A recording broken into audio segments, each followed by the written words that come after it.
স্বাগতম সবাইকে আমাদের বিশ্বাস পরিবারে। তো আশা করছি সবাই অনেক ভালো আছেন, আমরাও বেশ ভালো আছি। তো সবাই জানেন বর্তমানে দেশটা খুব খারাপ পরিস্থিতির ভিতর দিয়ে যাচ্ছে। আশা করি এটা একটা সমাধান হয়ে যাবে খুবই দ্রুত। তো যাই হোক, আগের ভিডিওতে আপনারা দেখেছিলেন যে আমরা গ্রামের নদীতে কীভাবে জাল ধরি আর তুলি, আর সেই জালে কি কি মাছ পাওয়া যায় সেটাও দেখেছিলেন। তো আজকেও আবার চলে আসলাম আমরা আমাদের গ্রামের নদীতে। তো সামনে যে ট্রলারটি দেখতে পাচ্ছেন নদীর কিনারায় বেঁধে গেছে, এই ট্রলারে করে আমরা একটু পরে জালটা তুলতে যাব।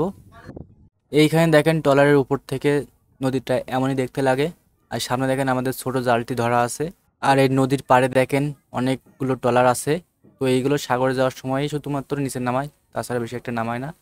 তো এই যে ড্রামটা দেখতেছেন, ড্রামের ভিতরেই যে জালের মাছগুলো পাই সবগুলোর ভিতরে রাখি, কারণ ছোট ছোট কাঁকড়া পড়ে, ওই কাঁকড়াগুলো বেছে তারপরে মাছগুলো একটা ঝুড়িতে রাখা হয়।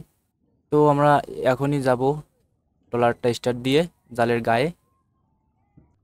এখানে দেখেন জালের বোটা তোলা হচ্ছে, যে জালে কি কি মাছ পড়েছে সেটা দেখার জন্য। তো এটা হচ্ছে জালের বোটা, একদম বোটার মাথায় লাল রঙের একটা প্লাস্টিকের জাল বাঁধা থাকে যাতে করে মাছগুলো বেরিয়ে না যায়। এর ফাঁসগুলো খুবই ঘন হয়। দেখেন মাছগুলো ধীরে ধীরে একদম বোটার মাথায় নিয়ে যাওয়া হচ্ছে, আর বেশি না ঝাড়লে মাছগুলো বেঁধে থাকতে পারে। বিশেষ করে যে ট্যাংরা মাছগুলো থাকে, ওই ট্যাংরা মাছে অনেক বেশি কাটা হয়, কাটার কারণে জালে বেঁধে থাকে, যে কারণে জোরে জোরে ঝাড়া দিয়ে একদম বোটার মাথায় নিয়ে যাওয়া হচ্ছে। আর এই যে আমাদের নদীর পানি দেখেন কতটা ময়লা, মানে কেমন ঘোলা। এখানে দেখেন ঝুড়িটা রেডি করা হয়েছে, এখন বোটা খুলে ঝুড়ির ভিতরে মাছগুলো দিবে। তো এই বোটার ভিতরে মাছ থাকে, ময়লা থাকে, ছোট ছোট কাঁকড়া থাকে, অনেক কিছু। তো একটু পরে সব কিছু দেখতে পাবেন।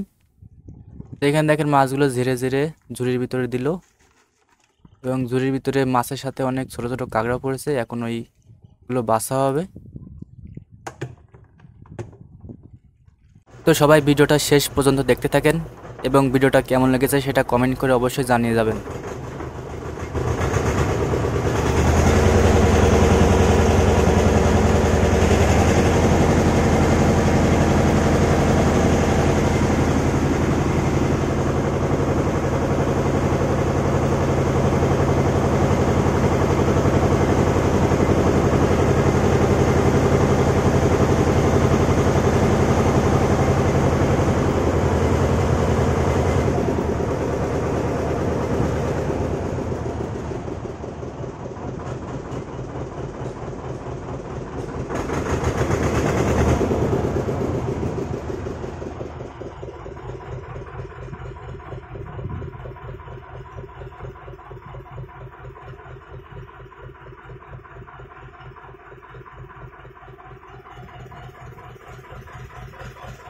এখানে দেখেন জালের সাথে ট্রলারটি আড়াআড়ি করে রাখা হয়েছে, এবং এবং জালটি তোলার জন্য প্রস্তুত করা হচ্ছে।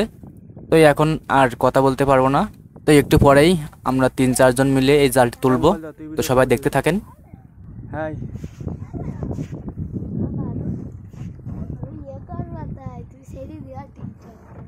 হ্যাঁ,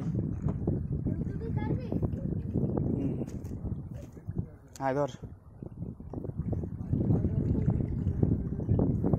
আমি যখন ট্রলারে উঠবো, তো ট্রলারে ওঠার একটু আগেই প্রচুর পরিমাণে বৃষ্টি হচ্ছিল। তো দেখেন কেমন বৃষ্টি হচ্ছিল, এটা দেখলেই বুঝতে পারবেন।